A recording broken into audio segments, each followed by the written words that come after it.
Howdy, my name is Daniel Farias, My name is Wesley Hosman. and we'll be analyzing The Shining. This is a rated R movie, so there is some graphic material. We provided some links to certain scenes in the movie. If you'd like a little bit extra background on those. However, in this slideshow, we did not include any sensitive material. However, viewer discretion or listener discretion is advised. All right, let's get the show on the road. So the first thing that I talked about or we came up with the genre. So wanted to analyze the genre. Um, we marked this as a psychological thriller. So real quick, what is a thriller? Thriller is a genre that generally gives an audience a heightened feeling, suspense, and some anxiety. Um, the what's special about this is psychological. So there's a lot of like mental and mind-boggling stuff that happens in the movie. So it's adding to that thriller effect. And right here with some video evidence, we can see that in action. So with this first video right here on the bottom right corner of that picture, we got a scene that Wendy, the wife, is after discovering some unsettling news about the husband, she goes and starts having a breakdown. She's scared. She's having a bat and stuff like that. Um, so we can see that actually happening. And later on that scene, Jack comes in all calm and is talking to Wendy, and she's having a breakdown. He's mocking her and stuff like that. So we can see the two differences in the moods. Um, and then as they are arguing, um, Jack is smiling and he's like, acting cool while she's breaking down and super scared. And then towards the end of that scene, we see him start getting really mad and really aggressive, so we can see the psychological effects there. On video 2 here is a room 237 old lady scene. So um, we have Jack go into this room, um, really sketchy room and stuff like that, and he walks in, he thinks it's normal and stuff like that. He goes into the restroom on the top right corner picture right there and sees this young lady, and he smiles. He's like, all right, okay, nothing's wrong about that. But at the beginning of the clip, we see Dick Halloran, which is a minor character, have some psychological epiphany, like he's staring into the scene, wherever he's looking at. And we also see Danny going through the same thing as Dick Halloran, but like Danny's like having saliva in his mouth and stuff like that. So we know something's wrong that Jack doesn't know. So that already there's like a different mental states between the two characters and Jack. Um, Fast forwarding to the scene, the lady comes up to Jack.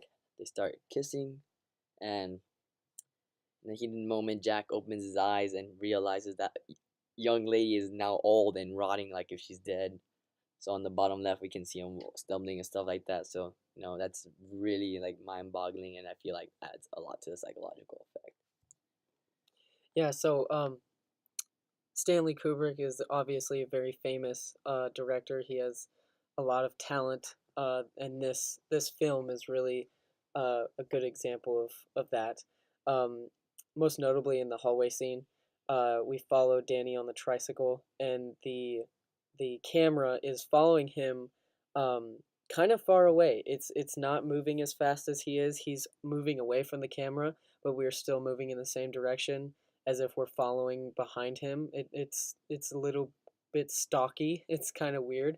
Um, and then of course we follow him around the corner, this blind corner, and then suddenly we stop and we see at the end of the hallway these two ghost girls. Um, and we our reaction time is at the exact same as the characters. So I thought that was a really cool use of camera uh, for the viewing experience. And then there's a jump cut to Danny's reaction. He's obviously confused. He's trying to figure out what's going on, and he's scared. And then we jump cut back to what he's seeing, and it's a hallucination of these two girls dead. This gruesome scene, and then we cut back to Danny's face. He's very scared. He's covering his eyes. He's obviously crying and everything, and it's obviously a terrifying scene and disturbing for the viewer.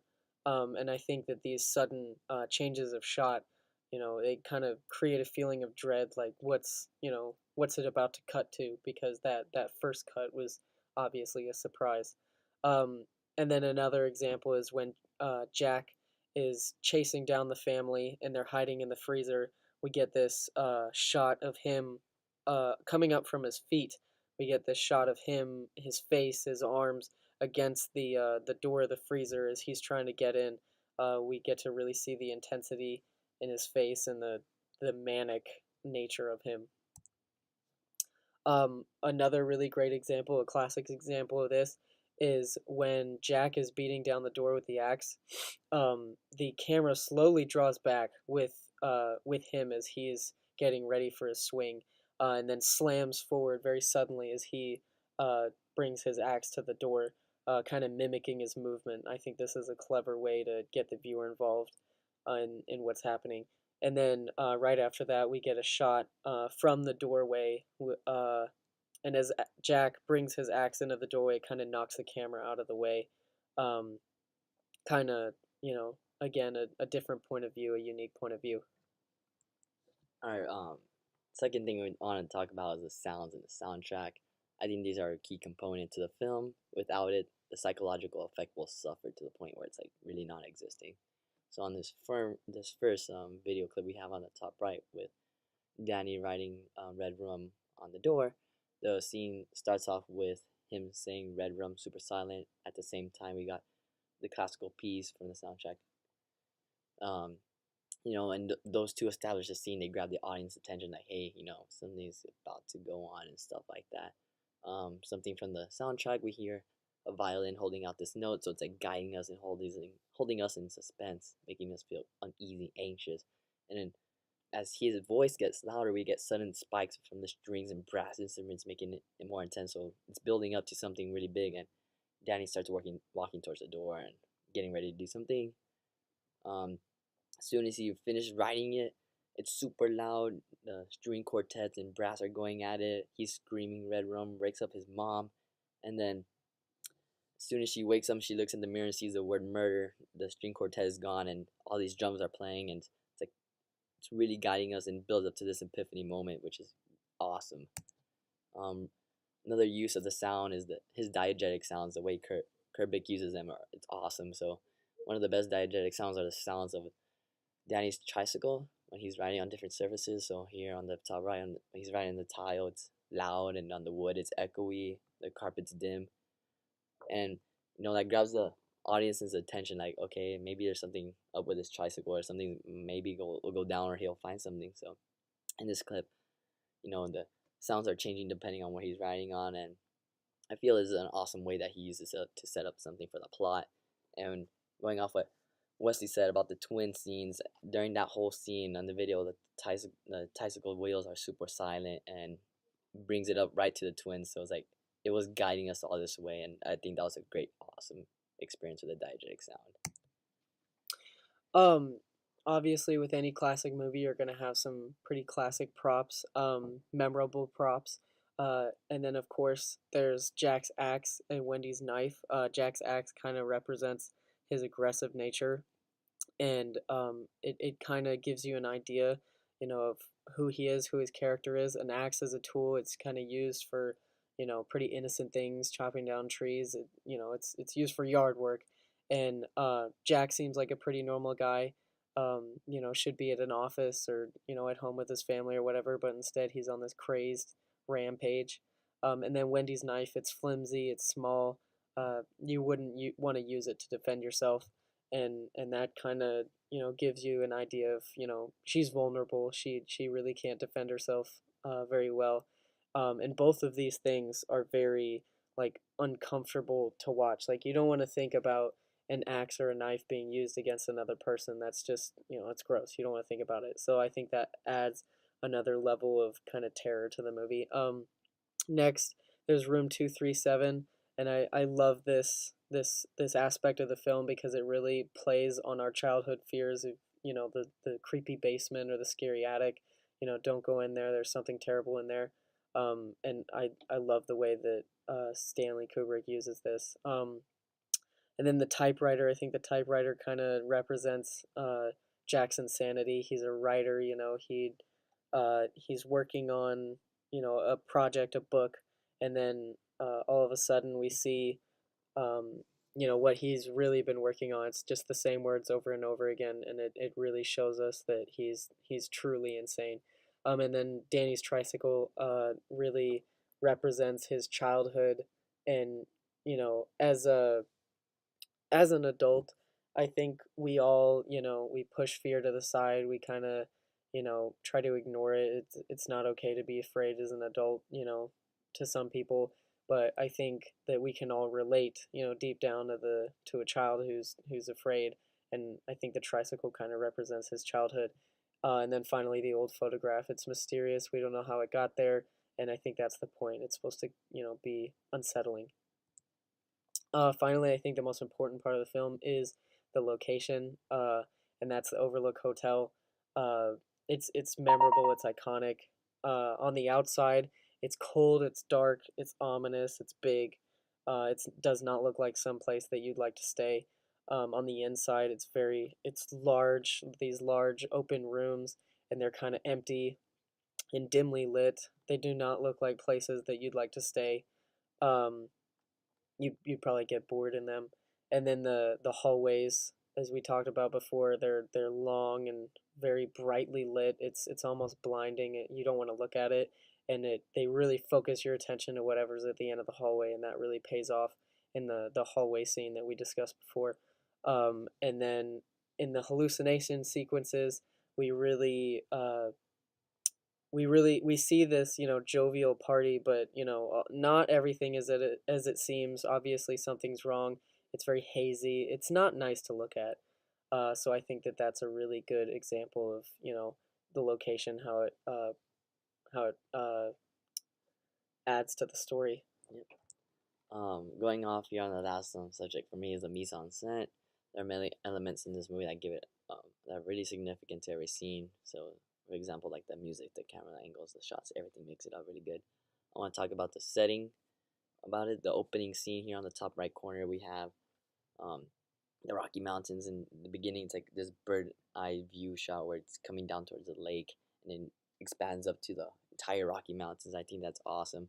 Gives the audience a clue like, hey, this is probably going to take place in an isolated area. At the same time, we got this creepy music going on, so it gives us an indication like maybe something bad might happen here and stuff like that. I thought it was really cool.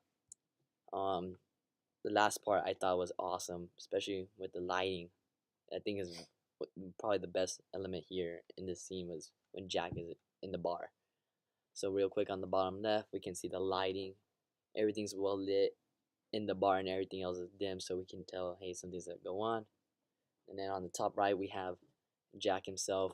We can see the lighting picking up the red colors really bright. We have his jacket, the collared shirt, the blood on his face, and then the color red here represents like evil motives, murder and stuff like that. So we can see that evil like coming out of his skin, basically everywhere in the scene.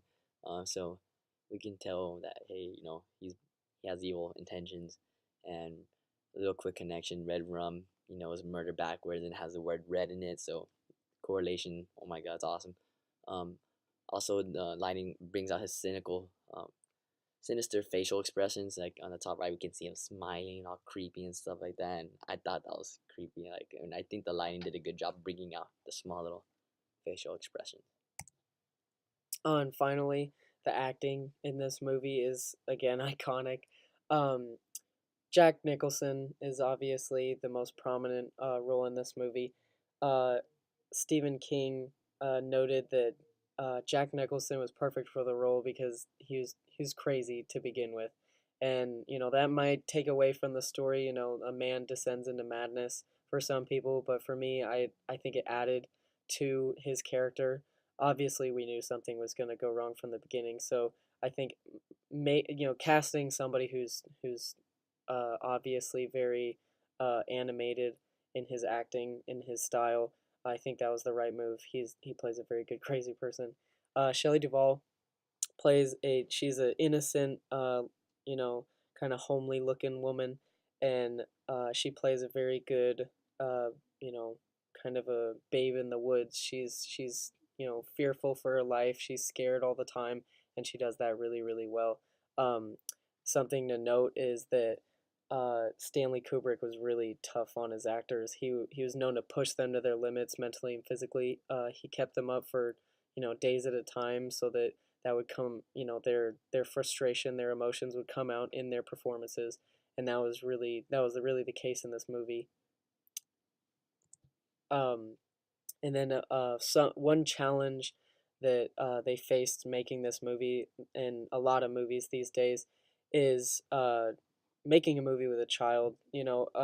Back then, it usually took about 2 months to film a movie. The Shining took nearly 5 years to make, so there were a lot of long days, long takes, and that's really not conducive to a child's lifestyle. They have to get educated, they have to have enough sleep, enough to eat, so it's very difficult to film with a child. Also, it being a horror movie, that's another thing that you have to remember. You have a developing mind that you have to keep in mind. So they didn't tell Danny that it was a movie. They told him it was a drama, so that the things that he was shown didn't scare him. Uh, but I think, given all these challenges, I think they did a good job, and I think that it was well worth it because, having a child in a horror movie adds, a level of fear, especially for adults, especially for parents, that you wouldn't get otherwise.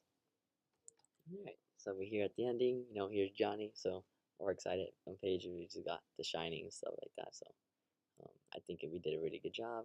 Thank you all for listening. Thank you very much.